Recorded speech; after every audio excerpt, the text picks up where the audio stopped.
Donc, chers amis, bonjour. Toujours un plaisir de revenir à la Yeshiva Yeshua Yosef.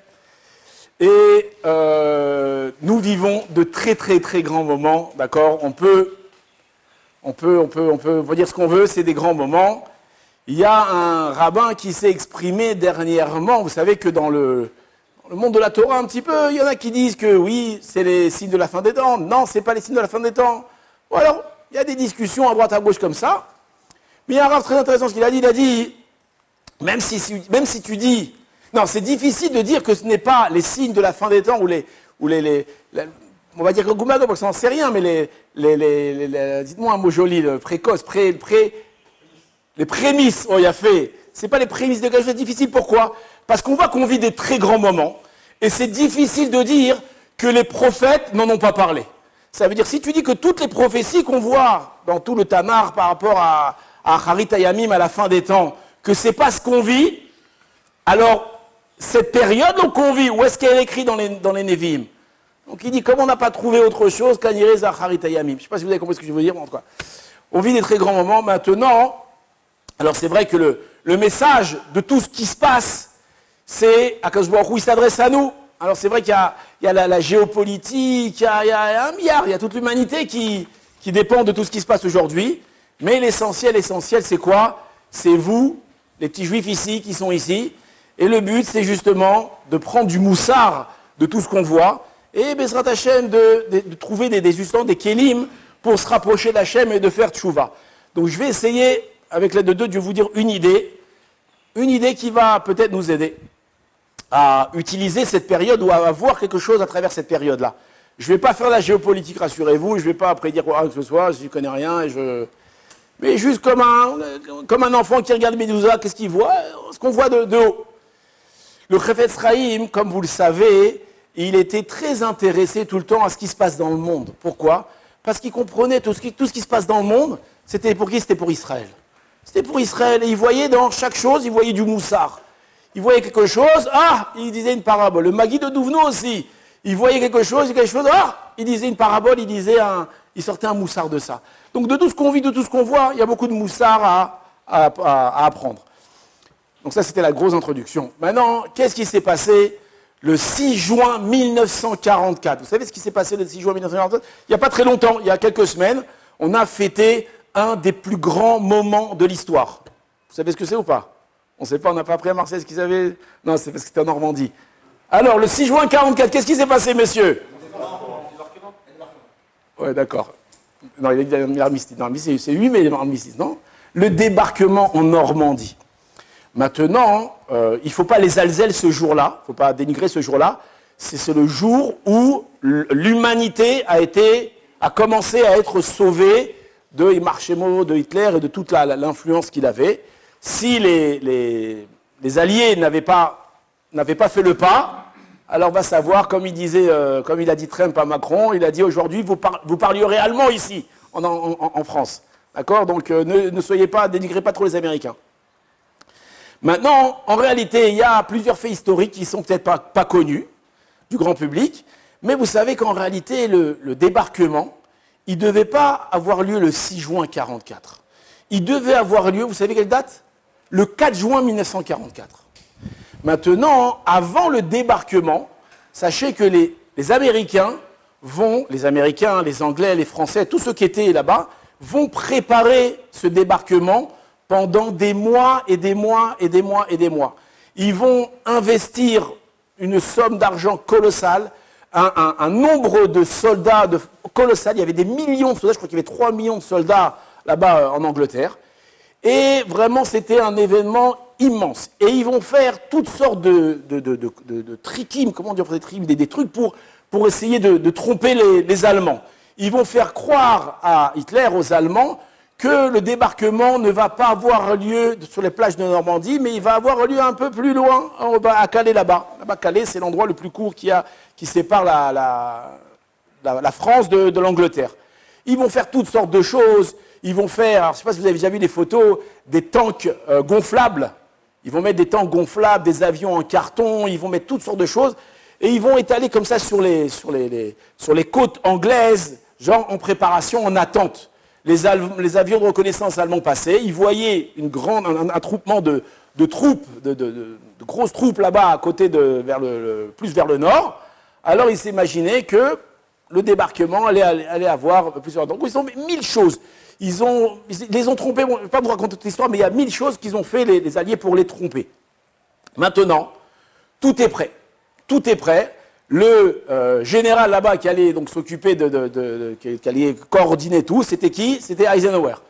Eisenhower va maintenant donner le feu vert pour le débarquement. Donc il y avait des milliers de bateaux qui devaient apporter des centaines de milliers de soldats sur les plages normandes. Maintenant, ça c'était en Angleterre. Maintenant, de l'autre côté, donc en France, donc les Allemands, eux, ne parlaient pas du débarquement, ils parlaient de l'invasion. Et les Allemands savaient que les Alliés voulaient envahir la France. Donc qu'est-ce qu'ils vont faire? Ils vont construire des centaines de kilomètres de bunkers et de murs en béton tout au long de la Normandie. Ils vont placer dans la mer des milliers de mines. Des mines. Ils vont mettre des bunkers avec des canons, de façon impressionnante. Et plus que ça, et ça c'est le grand spitz de l'histoire, c'est qu'il marchait mot Hitler, il va choisir pour coordonner tout ça, pour protéger les plages normandes, qui va choisir son plus grand général. Qui c'était? Rommel. Erwin Rommel. Rommel, d'accord, bon, c'est lui le premier qui a perdu la première bataille, c'est lui qui l'a perdu. Bon, en tout cas, mais malgré tout, c'était le plus grand, c'était un homme qui était admiré par Hitler, et il va le mettre là-bas, commandant donc des forces anti-invasion. Rommel, pendant des semaines, il va vérifier tous les bunkers, il va tout vérifier. Il va dire qu'ils ne sont pas prêts, il sait qu'ils ne sont pas prêts. Pourquoi? Ils n'ont pas assez de temps, ils n'ont pas assez de choses. Aval, bon, lui c'est un grand stratège, c'est un grand commandant, il est très charismatique, et il pense qu'il pourra assurer, s'il y a une invasion, il pourra assurer. D'accord, maintenant on arrive le 4 juin 1944, tous les soldats de la première vague, qu'on appelle première vague, ceux qui devaient atterrir en Normandie, sont prêts, on leur a donné tout leur badar, on leur a distribué de l'argent français, tout, et ils vont pour monter sur le bateau, et là, catastrophe, qu'est-ce qui se passe? Tempête. Une terrible tempête sur la Manche. Et là, les bateaux, comme ça, dans tous les sens, une pluie commence à s'abattre sur la Manche, et sur quoi? Sur la Normandie. Il n'a pas plu en Normandie comme ça depuis 20 ans. Une pluie terrible. On est en juin. 4 juin, une pluie terrible. Et là, catastrophe, on ne peut plus faire débarquement. Pourquoi le 4 juin? Parce qu'il y avait la grande lune, la pleine lune, la bonne marée, tout était bien. Et là, catastrophe. Eisenhower, il a failli annuler, il a dit stop, on arrête tout. On ne peut rien faire. Et là, très embêté. Maintenant, le 4 juin, de l'autre côté, donc de la Manche, il y a notre ami, enfin, Marché, pas notre ami, il y a Rommel. Qu'est-ce qu'il se dit? C'est sûr et certain qu'ils ne vont pas débarquer. C'est impossible, regardez la mer, c'est impossible. Qu'est-ce qu'il va dire Rommel? Il va dire, je vais en profiter pour aller fêter l'anniversaire de ma femme. Sa femme est en Allemagne. Comment elle s'appelait sa femme? Rappelez-vous, elle s'appelait, je crois, Lucie. Et Lucifer, ouais, c'est ça aussi. Lucifer, c'est lui, il a dit. Lucie Rommel, Lucifer. En tout cas, il peut faire du kirovré. Ouais, tu vas kiffer. En tout cas, Lucie, c'est son anniversaire. Quel jour c'est l'anniversaire de Lucie? Vous savez quel jour? Le 6 juin 1944. Il va prendre sa voiture avec son chauffeur, 10 heures de voiture, et il va arriver en Allemagne pour fêter l'anniversaire de sa... Pourquoi? Parce que c'est sûr qu'ils vont pas... Il n'y a pas d'invasion. Les météorologues allemands disent le temps va être pourri pendant des jours et des jours et des jours. Donc il a le temps d'y aller. Plus que ça, qu'est-ce qu'il va dire aux soldats? Il va dire permission. Ils ne vont pas attaquer, vous pouvez partir en permission. Et donc des milliers de soldats allemands vont partir en permission. D'accord? On est le 4 juin. Le 5 juin, encore une fois, la tempête terrible. Le 5 juin au soir, Eisenhower, il reçoit une dépêche des météorologues. Il lui dit, ce soir, il y a une accalmie, le temps va se calmer. Eisenhower, il dit à tout le monde, allez, tout le monde dans les bateaux, on fait ça demain matin. Et donc, ils vont tous monter sur les bateaux, et ils vont traverser la Manche, d'accord, donc très tôt, d'abord ils vont envoyer les parachutistes, ils vont faire toutes sortes de choses, et le 6 juin, ils vont commencer à traverser la Manche. Le 5 juin, donc la nuit de 5 au 6 juin, il y a eu un autre fait, il y a eu une autre anecdote. Qu'est-ce qui s'est passé? Hitler, il marchait mot, Il est là-bas en Allemagne, dans son grand pavillon, pas sa maison dans les montagnes. Et ce jour-là, il a très mal à la tête. Il a mal à la tête, et on imagine que bon, c'était un monsieur un peu coléreux comme ça. Qu'est-ce qu'il va prendre des cachets, et il va aller dormir, et il va interdire à qui que ce soit de le réveiller sous aucun prétexte. Tu ne réveilles pas. Quoi qu'il arrive, tu ne réveilles pas. Maintenant, qu'est-ce qui va se passer? Les Alliés vont donc traverser la mer, et là, les Allemands vont être surpris. Ils vont être surpris. Et ils ne savent pas quoi faire. Il n'y a pas quelqu'un qui coordonne l'attaque, qui coordonne la défense. Et là, c'est un peu la débandade chez les Allemands. Les Allemands vont se défendre, mais ils vont se défendre de façon chacun individuelle. Il ne va pas y avoir un regroupement de troupes pour se battre en groupe contre les envahisseurs. Et alors, bon, je ne vous raconte pas le carnage, il y a eu un carnage terrible, il y a eu 40 000 morts ce jour-là, d'accord? Il y a eu 40 000 morts. Alors, je ne sais pas si c'est les Allemands ou les trucs. Les Américains ont perdu beaucoup d'hommes. C'est très triste de voir tous ces jeunes, sauf qui sont partis pour aller défendre une cause, pour aller se battre contre le mal. Et on leur doit beaucoup, bien que, voilà, on leur doit beaucoup. C'est un carnage. Maintenant, les historiens nous racontent que si Rommel, il avait été là, ça ne serait pas passé de la même façon. C'est sûr et certain, ça ne serait pas passé de la même façon. Pourquoi? Parce que lui, d'abord, en chef, il aurait été capable de coordonner l'attaque comme il faut. Il aurait été même capable de les repousser.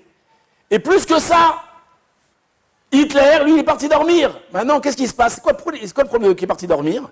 C'est qu'il y avait une division blindée qui était à quelques kilomètres. Et là-bas, ils ont dit, venez nous aider. Et là, ils ne pouvaient pas bouger. Pourquoi? Parce que cette division blindée, elle était sous les ordres d'Hitler, en personne. C'est-à-dire que si lui ne donne pas d'ordre, on ne bouge pas. Ok, dites-lui qu'il nous donne un ordre. Non, le Führer, il a dit de ne pas le réveiller. Et ils ne l'ont pas réveillé. Bah, dites-lui qu'on fait bouger les blindés, on avance, on essaie de repousser. Les blindés étant quoi? Et là, voilà, il s'est passé ce qui s'est passé.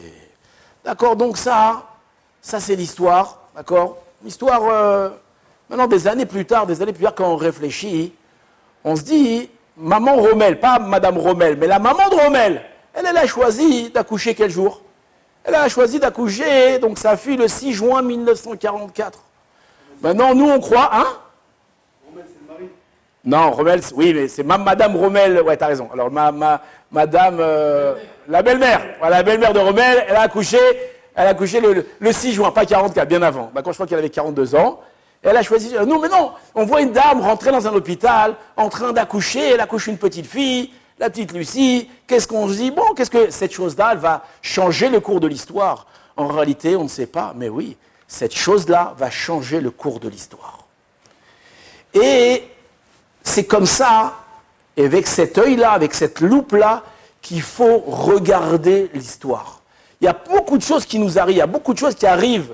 Alors là, c'est un fait qui est très très gros, mais il y a des choses qui sont semées dans l'histoire qui, au début, n'ont pas réellement de sens, mais avec le temps, le sens va apparaître.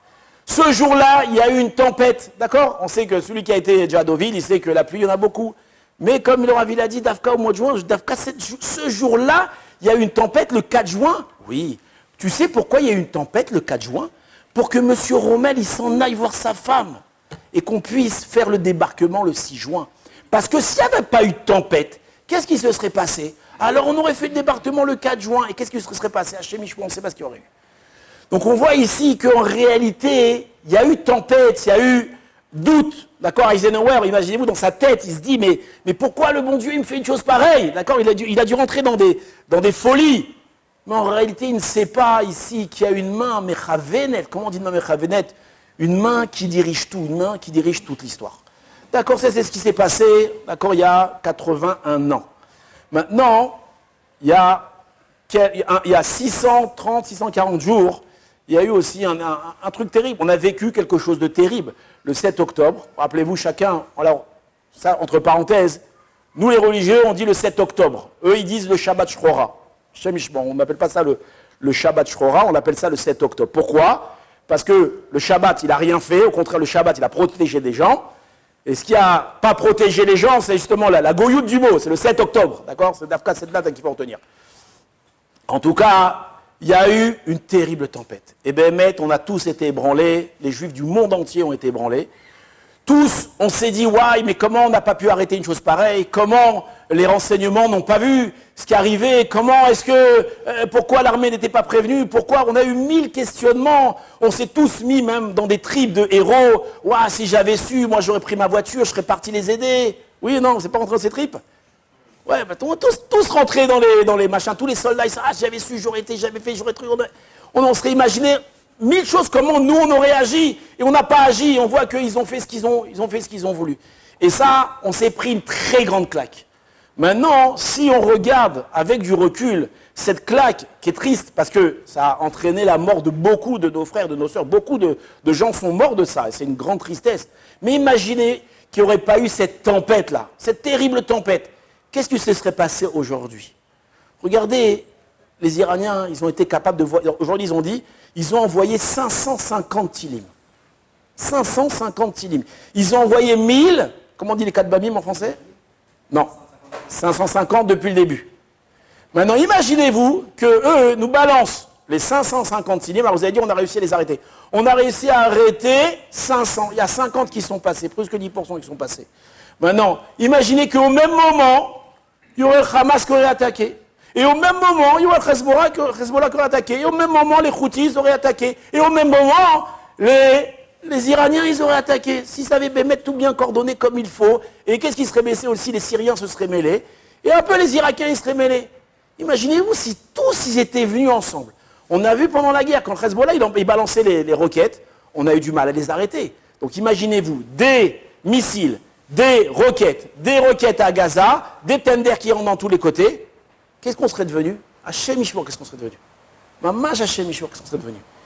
Et on a vécu cette tempête-là. Et cette tempête-là, qu'est-ce qu'elle a fait? Elle a changé le cours de l'histoire. Elle a tout changé. Qu'est-ce qui s'est passé? On a mis une tannée au Hamas. On a mis une tannée, oui. Sauf aujourd'hui, ils sont à genoux.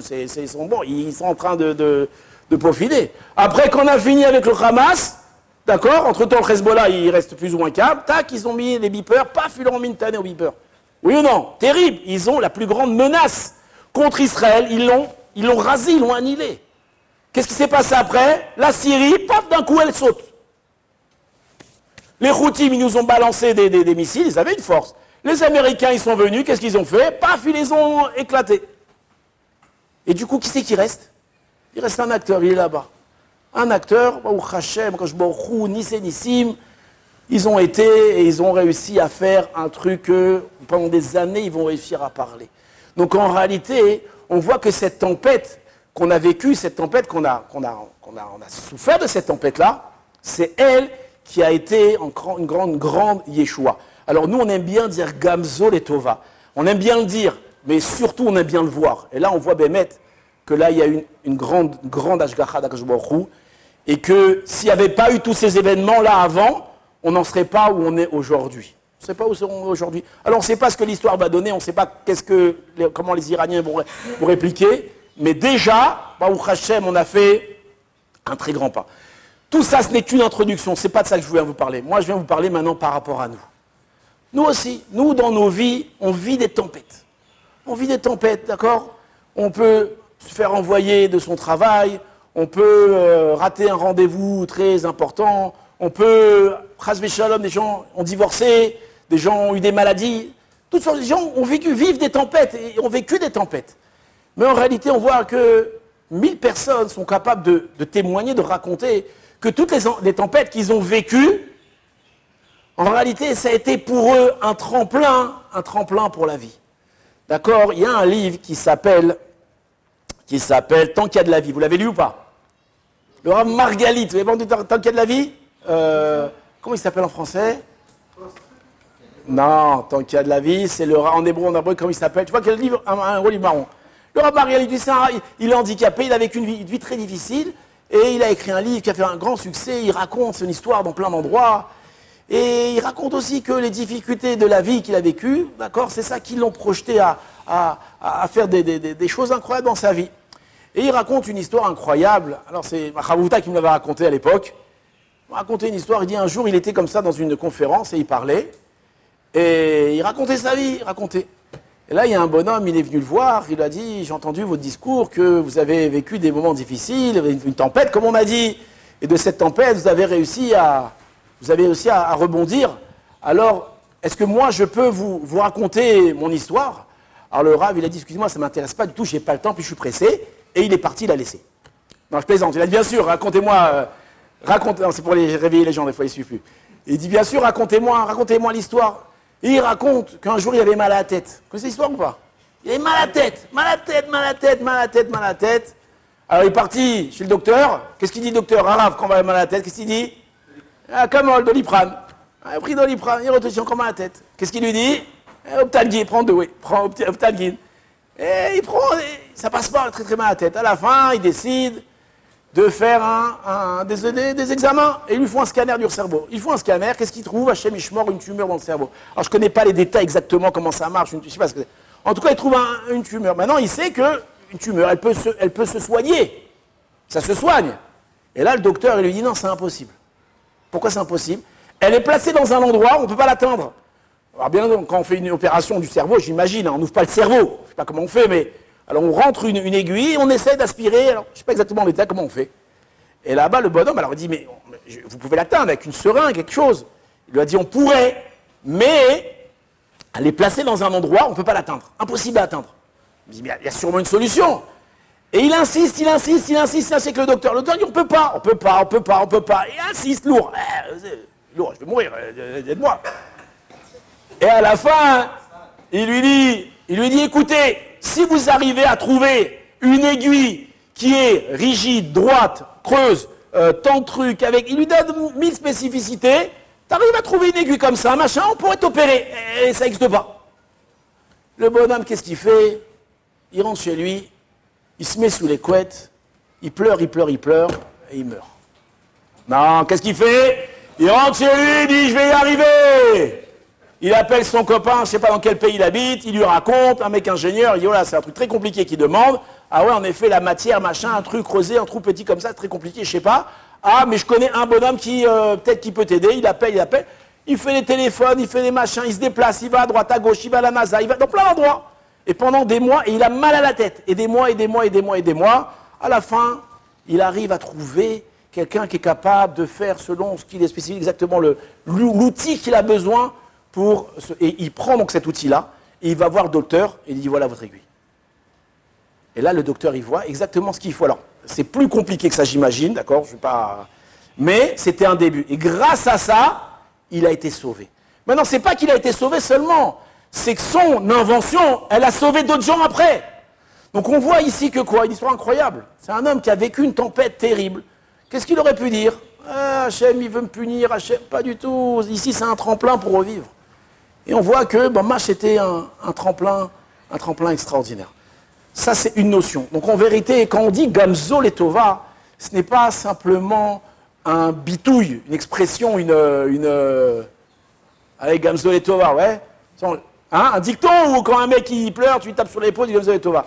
Entre parenthèses, on ne fait pas ça. S'il y a un type qui est dans la difficulté, on ne lui tape pas sur l'épaule, on lui dit Gamzo Letova. D'accord, on essaie de l'aider. Gamzo Letova, je pense que c'est une parole personnelle qu'on se dit à soi-même, d'accord? Le dire à un autre, c'est pas très gentil.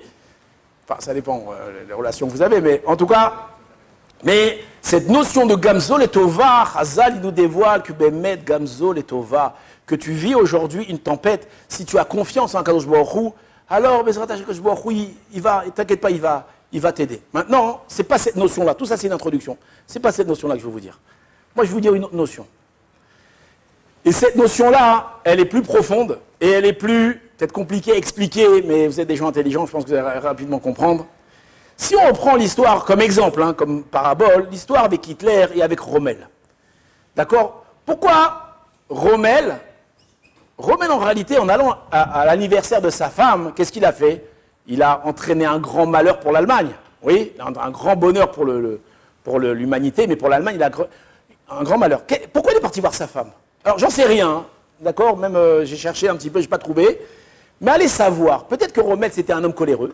Peut-être que quelques jours avant, il s'était disputé avec sa femme. Et qu'il avait des problèmes de Shlom Bayit. Et il avait un petit peu déconné, ou peut-être qu'il attendait, il espérait le... comment dire en français? Je sais pas comment dire en français. Il faisait des bêtises. Il a fait des bêtises. Il était embêté. Alors, déconnecté. Ça va, déconnecté. Il avait déconnecté.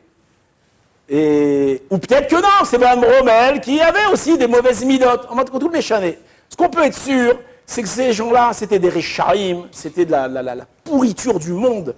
Donc on imagine bien que la raison pour laquelle il est parti voir sa femme, c'était certainement pas une bonne raison. Ou une raison pure de Shlom Baïd, de Tzadik, c'était pas le Rav Aryeh Levin qui allait faire Shlom Baïd avec sa femme, d'accord? C'était... Hitler, lui, il n'a pas voulu qu'on le réveille. Pourquoi ils l'ont pas réveillé? C'est grave, pourquoi ils l'ont pas réveillé? Parce que c'était le Führer, et il faisait peur, et c'était un homme coléreux. D'accord? Si un bonhomme, il regardait de travers, hop là, direct, on rigolait pas. C'est un bonhomme, il fallait marcher droit. Tout ce qu'il disait, il fallait dire Amen. D'accord? Donc c'était un homme qui avait des mauvaises midotes, qui étaient très, très, très mauvais. Maintenant, regardez. C'est vrai que la Hashgacha Eliona, la providence divine, elle dirige l'histoire, elle dirige les tempêtes, elle dirige beaucoup de choses. Mais ces choses-là, pour l'un, ça va être quelque chose de positif, mais pour l'autre, ça peut être quelque chose de négatif. Oui ou non? Et c'est ce qui s'est passé avec Rommel et Hitler. Maintenant, alors, on explique que lorsqu'un homme a un comportement où il fait quelque chose, en réalité, il sème des choses. Il y avait une expression, je ne me rappelle plus l'expression en français, il y a un proverbe par rapport à la...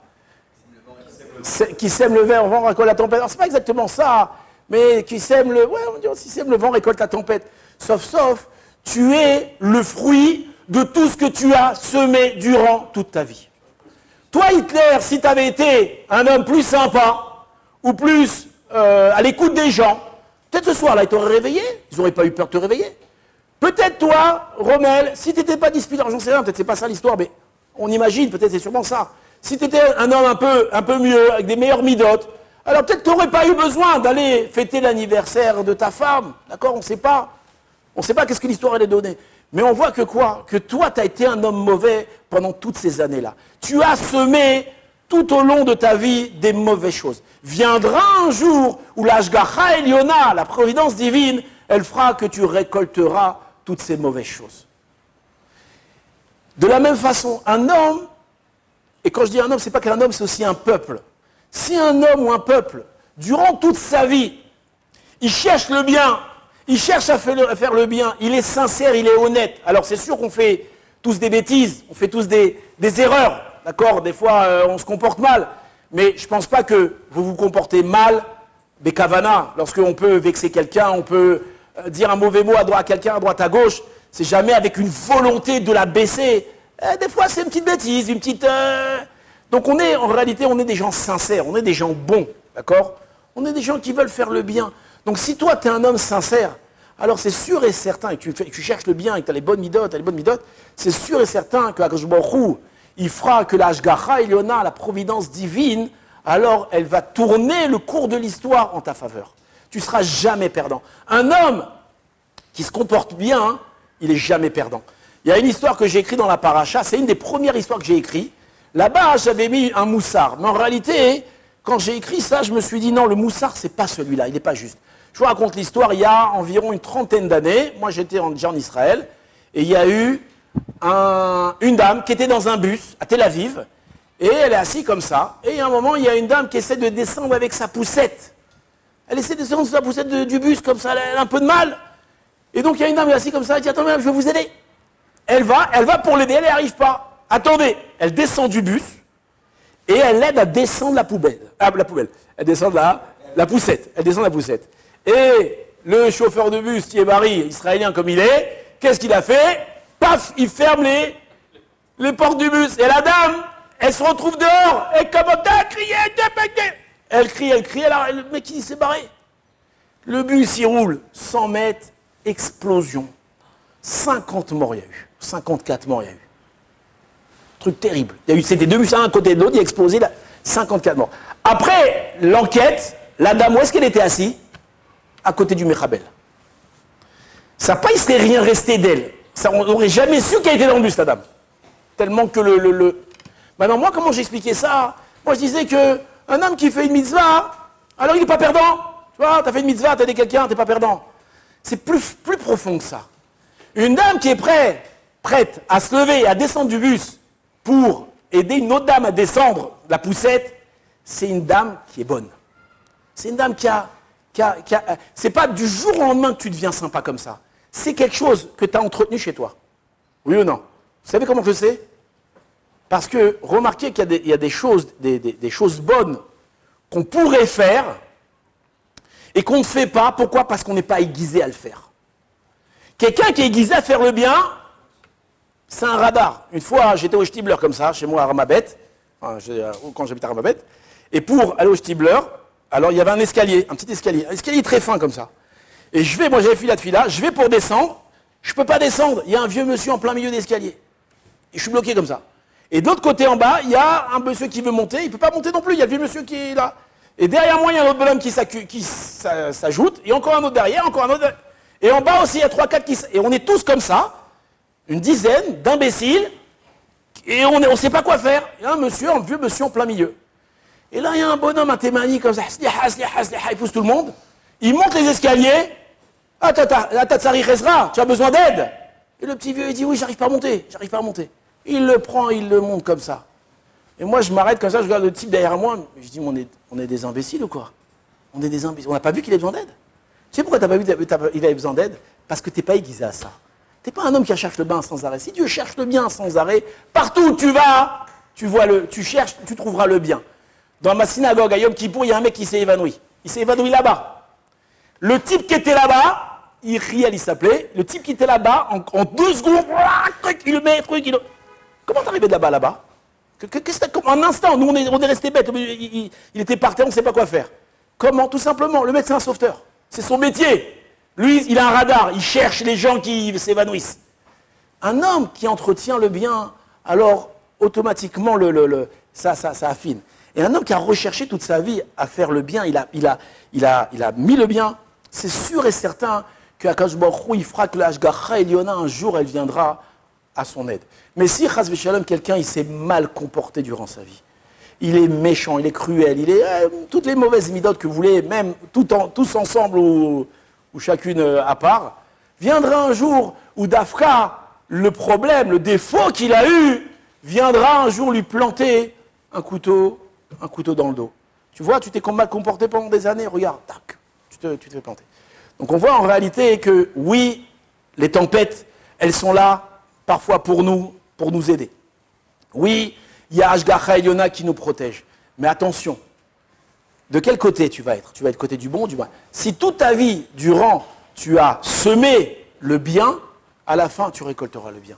Si le contraire, Chas v'Shalom, alors le contraire. Je voulais vous raconter 2 histoires, je vous la raconte rapidement parce qu'il n'y a pas le temps. La première histoire qui est liée à ça, il y a quelques années, il y a 2-3 ans, il y a un patron d'un truc de kayak. Vous connaissez le kayak là-bas? Plus que de 3 ans, je crois une dizaine d'années, ils ont décidé de fermer Shabbat. C'est une grande chose, il y a beaucoup de touristes qui ont décidé de fermer Shabbat. Et il y a eu dans les journaux un article dans le journal qui racontait ce qui s'est passé.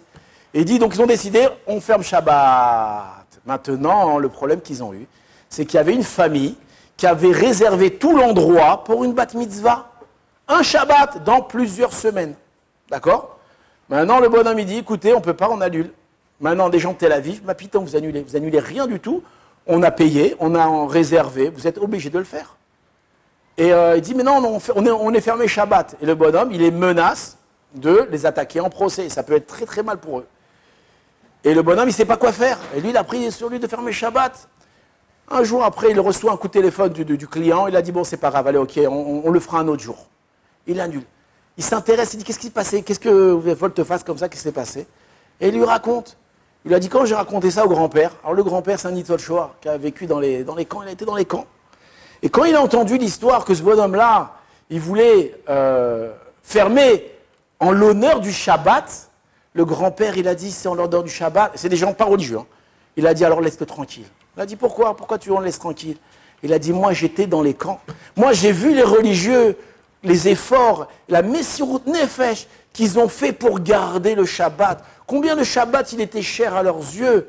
D'accord? Alors moi, j'aurais de la peine aujourd'hui de voir un juif, parce qu'il décide de faire Shabbat, que ça va se retourner contre lui. Dire, laissez tranquille. Et le bonhomme, il a accepté, c'est tranquille. Donc imaginez-vous, maintenant, on est dans les camps. Il y a un bonhomme, maintenant, il fait Nefesh. De faire Shabbat. En réalité, c'est pas ce qu'il est en train de semer. Tu es en train de semer que 70 ans après, il y a un bonhomme qui va vouloir faire Kiddush Hashem, et ben, ça va l'aider. Donc en réalité, là, Ashgacha Yona, tout le bien que tu vas transmettre, tu vas le récolter. Je vous raconte une deuxième histoire. En réalité, on peut la raconter rapidement. C'est une très belle histoire. Le Rav Shalom Jvadron, il la ramène. Le Rav Pinkus, il la ramène. Il y a un jour, très rapidement, il y a un enfant qui a fait un terrible accident. D'accord? On est avant la Shoah. Il a fait un terrible accident et il a la main complètement déchirée, complètement ouverte. Et on va devoir lui faire une opération. Le problème, c'est qu'on doit lui faire une greffe de peau. Et qu'est-ce qu'ils vont lui faire? Ils vont chercher un morceau de peau. Alors, pour faire la greffe. Maintenant, d'où est-ce qu'ils vont prendre le morceau de chair pour lui faire la greffe? Ils vont prendre d'un endroit poilu. Vous savez, il n'y a pas de poids dans les mains. Ils vont prendre, et donc, ils vont lui mettre ici, dans la main, un morceau de chair poilu. Maintenant, le problème, c'est qu'apparemment, les souches qui faisaient les cheveux étaient vivantes, quoi, quand ils l'ont mis. Et bien, sa main, qu'est-ce qu'il y avait dans sa main? Il y avait des poils. Et il avait très, très honte de ça. Et il a souffert de ça pendant des années. À l'école, il était petit, il souffrait de ça. Les gens se moquaient de lui. Ouais. Et qu'est-ce qui s'est passé? La Shoah a éclaté, ses parents ont été déportés, et lui s'est retrouvé à garder sa petite sœur. Et il se cachait dans un trou avec sa petite sœur. Il sortait chercher à manger, il revenait se cacher comme ça. Et un jour, il revient, et il y a eu une rafle. Et sa petite sœur, elle a été enlevée, catastrophe, tout ça. Il est comme un fou, ma sœur, la seule famille que j'ai. Et il commence à se renseigner à droite à gauche. La Gestapo est venue et ils ont embarqué tout le monde. Et là, il dit, je dois récupérer ma sœur. Et il arrive devant le bâtiment de la Gestapo, donc devant le gardien. Et il commence, un petit juif, à crier sur le soldat allemand, rendez-moi ma sœur, rendez-moi ma sœur. Et l'allemand, qu'est-ce qu'il lui dit? Oh, dégage, attends, oh! Et il commence à crier, insister. Là, il y a un officier qui vient, il voit ce petit juif. Il dit, tais-toi, sinon je t'embarque. Et il crie, dit non, rendez-moi ma sœur, rendez-moi ma sœur. Et l'Allemand, mort de rire de voir ce juif en train de réclamer sa sœur, il a dit, quand tu auras des poils dans ta main, je te rendrai ta sœur. Et là, il regarde, et il lui montre sa main, il dit, tiens, regarde. Et là, l'Allemand, il voit des poils dans la main du gosse. Il a dû dire, Satan est arrivé, Lucifer a dû flipper. Il est parti chercher la sœur, il l'a ramenée, et il a dit, vas-y, barrez-vous, partez. Le Rav Pinkus, il raconte que ces gens-là, à la fin, après-guerre, ils sont partis aux États-Unis, ils ont ouvert une machin à Brooklyn, machin. Et il y a encore quelques années, jusqu'à 15-20 ans, c'était des gens qui... Donc cet enfant-là, il a vécu une tempête, il a vécu un truc terrible. Pourquoi il m'arrive ça? Pourquoi j'ai ça? Si tu es un homme bon, sache que l'Ashgacha Eliona, elle ne t'abandonnera pas. Il viendra un jour où tu comprendras pourquoi. Et Bezrat Hashem, et on doit toujours avoir confiance. Et plus que ça, et même si de nos vivants, on ne le voit pas, alors peut-être après, ou pour nos enfants, on le verra. Et plus que ça, aujourd'hui, on a fait quelque chose de bien. Allez savoir, après 120 ans, Akash Baruch Hu, il va mettre devant nous un fleuve d'or et nous dire, regarde, tous ces trésors, c'est grâce à toi, parce qu'un jour, tu t'es bien comporté ici, ou tu as eu un machin, et bien ça a entraîné une autre chose à droite ou à gauche. Et ça, on ne sait pas. Mais en tout cas, il faut toujours avoir confiance que toutes les tempêtes, elles sont là que pour le bien. Et on pourrait dire Gamzol et Toba. Shabbat Shalom? Ouais, Shabbat Shalom. Chazak Baruch.